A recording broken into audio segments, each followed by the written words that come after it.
Well, hello there, everybody. Welcome to some Star Wars Jedi Knight Mysteries of the Sith. Now, this is the official expansion pack to Dark Forces 2, and I'm not going to be saying that title because, my god, that's just too much. From now on, I'm just going to be calling it Expansion or Mysteries. I don't know, man. I really don't want to say that title every time. I did play this back in the day. My cousin, who also was the one I talked about that had Dark Forces 2 as the first game I ever played on a PC and the first FPS. He also had this. I do recall beating this first level in the game at least once. And I was kind of disappointed because, well, we'll get into that later. But yeah, this is the official expansion to that game. It's relatively cheap. You can get it on GOG as well as Steam. I'm running the Steam version, of course. And much like Dark Forces 2, this requires a hell of a lot to get running on a modern operating system. I do have a link in the description to this video and the Dark Forces 2 first episode of how to actually get this to run. It's a GOG forum. You'll have to download a glide wrapper and an unofficial patch. It only takes about 5 minutes tops to do. It's pretty worth it if you're into these kinds of games. Me personally, I love old school FPS games, and any chance to play them is worth it. So, however, I really wouldn't recommend Mysteries of the Sith.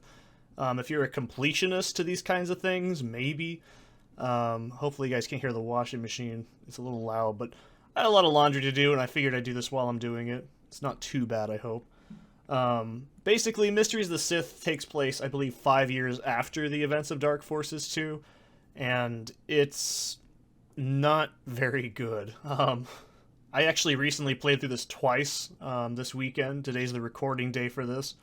And I seriously did not remember it very well. And the reason I'm saying all this stuff now is because I don't want to get, going and then losing my train of thought. So if you want to skip forward to when the game starts, go ahead. But obviously, this is a pain in the ass to record this game, so it's very difficult to record these older games, so I had to do all this stuff right now. This game is pretty short. I'd say your first playthrough without a walkthrough is probably going to take about maybe 6 or 8 hours at least.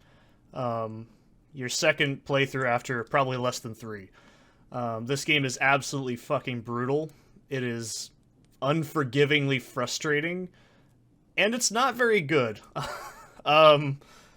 I will express my criticism as we get in the game, but basically, that's all I'm going to say right now. I'll get into it when we get there. There's some serious horse shit in this game when you start playing it, and it really, really shows. There's very awkward jumping puzzles. There's very awfully well-hidden main path areas that are easy. They're harder to find than the damn secret areas, basically. There's no FMV cutscenes in this game. They're ungodly abominations rendered in the in-game engine, and they're really bad. I will not be including those, just like I did with Dark Forces 2. They contain the John Williams soundtrack. I really don't need to go into detail right there, because you're not really missing anything, and I'm going to be honest, the story in this game is absolute ass. You're playing as Kyle Katarn and Mara Jade. Now, Mara Jade's kind of a big wheel in the expanded universe before Disney, hoed it into the ground and said, no, it doesn't exist anymore. She was basically an Imperial spy kind of assassin character by Sidious. So, I mean, in terms of actual story for the EU, it's pretty big. There's a lot of stuff that gets mentioned and a lot of characters get name dropped, like a couple of Hutts here and there. But for the most part, the story in this game is completely shit. It contributes absolutely very little to the overall Star Wars mythos, especially the EU material. It kind of leans into the Outcast storyline, but you can go ahead and eschew this if you really don't want to do that. I don't blame you either. So, yeah, this game is absolutely hard as hell. It's very mechanically frustrating, and I struggled to, want to play through it twice. So, this is going to be my third playthrough in a week, and I do have memories of this game. As I said, I have played this at least a few times in my childhood, and it was absolutely hard as hell back then too. And when I was 15, I actually played this the very first time, you know, with the actual mindset. And I swear to God, every single level I needed at least a walkthrough for one thing, and we'll get into that when we get there. So, and hey, if you haven't noticed, by the way, my voice sounds a lot better. That's because I had a massive cold sore on my front lip from stress the last time I did a recording session for Dark Forces 2. So I should sound a lot more perkier this time. Whether that's your thing, I don't know. I'm not gonna judge you. But yeah, we're gonna jump on in. I had to end the recording, so I'll snip this in, and then, like I said, links in the description if you want to get this to go. You can do this without any of these patches, but you will not be able to run the game in hardware acceleration. It will not work. You'll just get a black screen and audio. So yeah, if you want to do what I'm doing and it looks a little bit better, marginally, go ahead and do that. But otherwise, we're going to get started. I'll see you. All right, and we're in the game. So I just did a test playthrough of the first level recording because this game's a pain to record. Anyways, I just figured I'd redo it. It's not very long. So this is basically the same game as Dark Forces 2. There's a couple things here and there. There's a little bits and bobs you can do. Like we can see we have these automatic sequencers now, and the lightsaber combat's slightly different. Like our main, I'm gonna just say Dark Souls terminology, our R1 swing can basically just do 1, 2, 3 combos like this. It's kind of hard to explain, but they're a little bit different than they were in the first game. So I'm going to be blitzing through these levels because there's a lot of stuff that you really don't have to do. And I'm not trying to be mean, but this is not a very good game. It's very frustrating, and I have no idea how I even figured this first part out as a kid. So this is where you gotta go. Right here. Ignore all this crap going on. So, yeah. Dark Forces 2 is a really good game, and I recommend it to most players that want to enjoy a good FPS game. Or at least a good Star Wars game, I suppose. But this one is hard to recommend. It just feels slapdashed, I guess.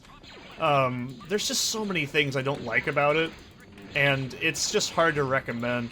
Like, even the encounters don't feel very planned out. The enemy variety is just kind of... Well, it's a little bit better than the original game, but I really wouldn't say it's fantastic. I mean, it's still a very fun game, but if you want my opinions on this entire, like, the first game, go ahead and watch my playthrough of Dark Forces 2 to do that, because, yeah. So these first couple levels, we're playing through as Kyle, and then Mara. So, also, here's some new stuff. Oh my god, it's a speeder bike trooper without a speeder bike and just kind of there for brand recognition. Plot twist, these are like the only maps, I believe this is actually the only map, where these speeder bike troopers are actually in the game. And we can use their Blastech pistol. However, it's pretty shitty, and I don't recommend it. So, anyways, it doesn't even shoot green, which is a little bit of a disappointment as well. So, go ahead and grab this blue key in this room. And trust me, this game is just unforgiving as hell. I played through it twice recently, so this being my third time playing through it this week. And I can, honest to God, say this is one of the hardest games I've ever played. It's just frustrating and difficult and awkward to navigate. It's just not fun. I mean, it's fun, yeah, it's a enjoyable experience, but I really would say you're not missing anything if you're not playing it. There's also a couple of differences here and there, like, whereas in Dark Forces 2, if you killed innocents, you'd get, like, negative traits associated to your character. That's not actually in this game, and because of the way this game records, I can't actually show the Jedi Powers menu, so I'm sorry. Also, I have a adjustment here. That Stormtrooper backpack doesn't give you ammo, it actually gives you just shields. It's a little bit of a shield upgrade. So, I haven't noticed that until the last time I played the game. Anyways, so yeah, we're gonna be playing as Kyle, but as I said, I can basically do the most horrible shit a Jedi could basically do, and I won't actually get punished, so instead this game uses a tiering system. So, it's pretty much the same system as the last game. I did not mean to use that. Yeah. So it's basically like the first game. However, it's more like you choose which powers you want to upgrade, and that's about it. So it's oh shit. I'm gonna get hit. Oh god, that was way too close. Captain Katarn. I love the just weird audio in this game. It's pretty enjoyable. Essentially, though, it doesn't matter what we're gonna do as Kyle. It's completely pointless. Which I don't think your 4 stars stack up when you play as Mara, because once we play as Mara after map number 4, I believe, we're not actually gonna ever play as Kyle ever again. So all of our upgrades we give Kyle here are pointless. There's absolutely no reason to really upgrade your force powers here. However, I'll be doing it off camera because why not? I mean, it's still beneficial to make sure your force powers are up. But it is kind of a shitty experience because it means everything we're doing now has absolutely no bearing in the game later on, which is kind of awful, in my opinion. It's also a very short game when you know what you're doing, but, you know, I think that's most games, but this game is rather short. And we can go down here, we'll get another secret. I don't know where every single secret is in this game. I can find a pretty good chunk of them, and they're a lot more forgiving than they are in Dark Forces 2. It feels like there's a lot of verticality-based secrets in this game. And another thing this expansion adds, other than new weapons and stuff, is enemy population comes back in certain areas, which is kind of a... I'm in the middle with it. I don't really care, really, that much. So, just for the love of God, do not get turned around.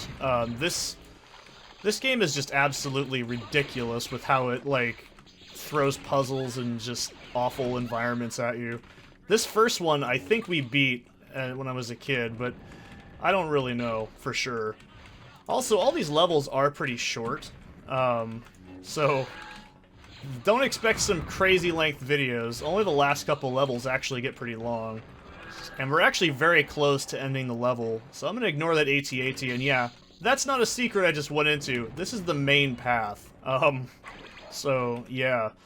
Stock up in as much stuff as you can, because, trust me, this game gets brutal. This pretty much assumes you've played the first game, so... honestly, it's pretty unforgiving. So, I can't really recommend it to anybody, honestly. It's just... it's so fucking hard. But anyways, once we jump down there, it's gonna be the end of the level, so... I'm just gonna be quiet here and not die, so that's pretty much it.